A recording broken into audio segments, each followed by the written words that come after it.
दो, आपका अर्धजागृत मन आपकी ब्लूप्रिंट स्वीकार करता है। जैसे कोई इंजीनियर नक्शे के अनुसार इमारत बनाता है, वैसे ही आपका अर्धजागृत मन आपके मानसिक नक्शे के अनुसार जीवन बनाना शुरू करता है। यदि आपके मन में डर, असफलता और कमी की तस्वीर है, तो वही मजबूत होगी। लेकिन यदि आपके मन में सफलता, स्वास्थ्य और आत्मविश्वास की तस्वीर है, तो आपका मन उसी दिशा में काम करेगा। 3, सच्ची प्रार्थना का विज्ञान और कला।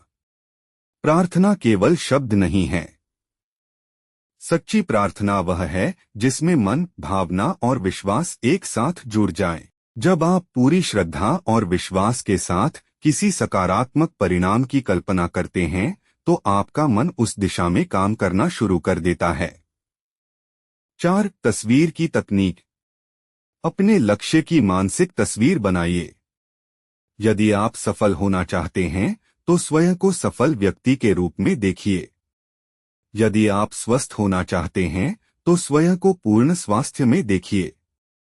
अर्धजागृत मन चित्रों की भाषा बहुत अच्छी तरह समझ। 2, आपका अर्धजागृत मन आपकी ब्लूप्रिंट स्वीकार करता है। जैसे कोई इंजीनियर नक्शे के अनुसार इमारत बनाता है, वैसे ही आपका अर्धजागृत मन आपके मानसिक नक्शे के अनुसार जीवन बनाना शुरू करता है।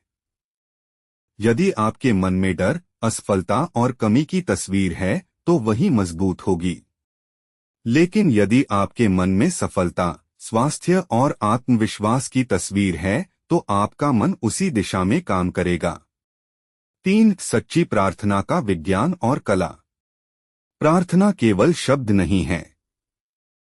सच्ची प्रार्थना वह है जिसमें मन, भावना और विश्वास एक साथ जुड़ जाएं। जब आप पूरी श्रद्धा और विश्वास के साथ किसी सकारात्मक परिणाम की कल्पना करते हैं, तो आपका मन उस दिशा में काम करना शुरू कर देता है।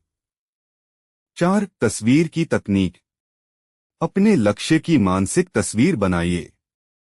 यदि आप सफल होना चाहते हैं, तो स्वयं को सफल व्यक्ति के रूप में देखिए। यदि आप स्वस्थ होना चाहते हैं, तो स्वयं को पूर्ण स्वास्थ्य में देखिए। अर्धजागृत मन चित्रों की भाषा बहुत अच्छी तरह समझता है। 5, मानसिक फिल्म विधि। कल्पना कीजिए कि आपका लक्ष्य पहले ही पूरा हो चुका है।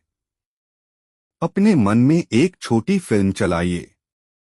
उस फिल्म में खुद को सफल, खुश और आत्मविश्वासी देखिए।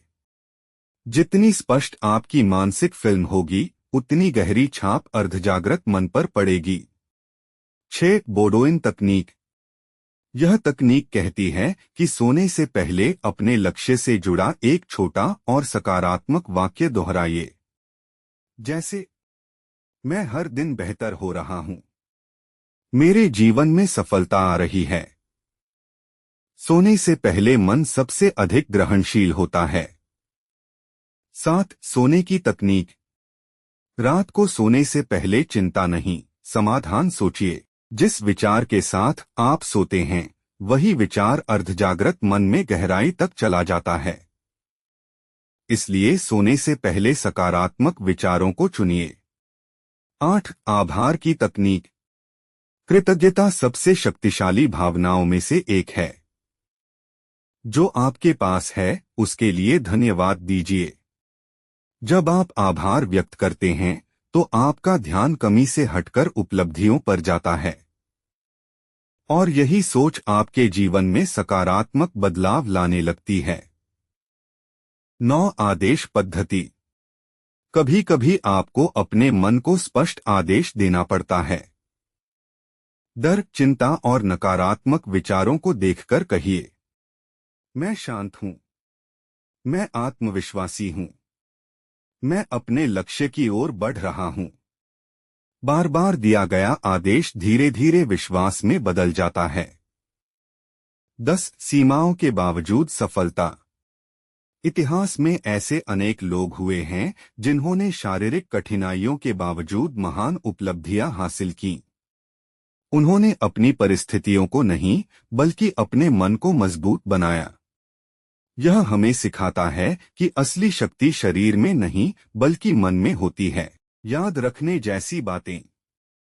पहली बात, अर्धजागृत मन वही स्वीकार करता है जो आप बार बार सोचते हैं। दूसरी बात, कल्पना और भावना मिलकर विश्वास को मजबूत बनाती हैं।